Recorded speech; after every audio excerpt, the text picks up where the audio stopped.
নমস্কার বন্ধুরা, আমি বিশ্বাস কিচেন থেকে ইত্যাদি আজকে তৈরি করব মাংস, খাসির মাংস। আদা বাটা 2 চামচ দিয়ে দিলাম, একটু পেঁয়াজ কুচো দিয়েছি, একসঙ্গে মাখিয়ে নেবো। মাংসটা ভালো করে ধুয়ে নিয়েছি, দিয়ে দিয়েছি বড় চামচের 1 চামচ, আর রসুন বাটাও দিয়ে দিলাম 1 চামচ, একটা মাঝারি পেঁয়াজ কুচিয়ে দিয়ে দিয়েছি, এখানে একটা বড় পেঁয়াজ বাটা আছে দিয়ে দিলাম।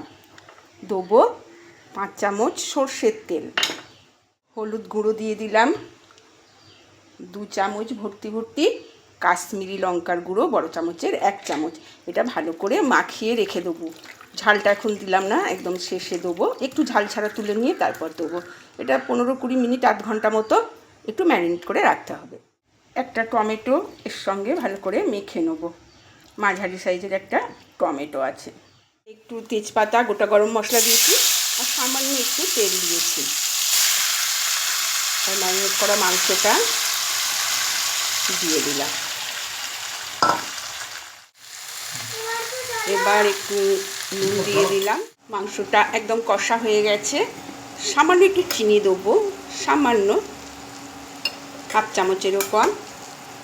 একটু আলু কেটেছি দিয়ে দেবো, আর একটু গরম জল দিয়ে দিলাম। প্রেসারে 3টে সিটি দিয়ে নেব।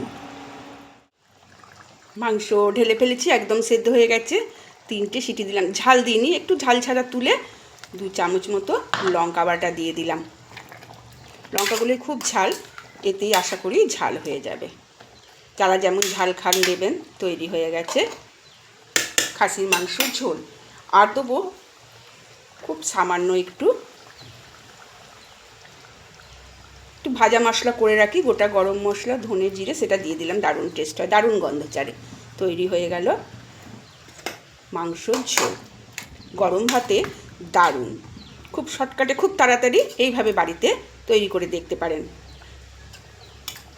আমার ভিডিও যারা দেখেন তাদের অসংখ্য ধন্যবাদ। এইভাবেই আমার পাশে থাকবেন। আজ আসি, টাটা।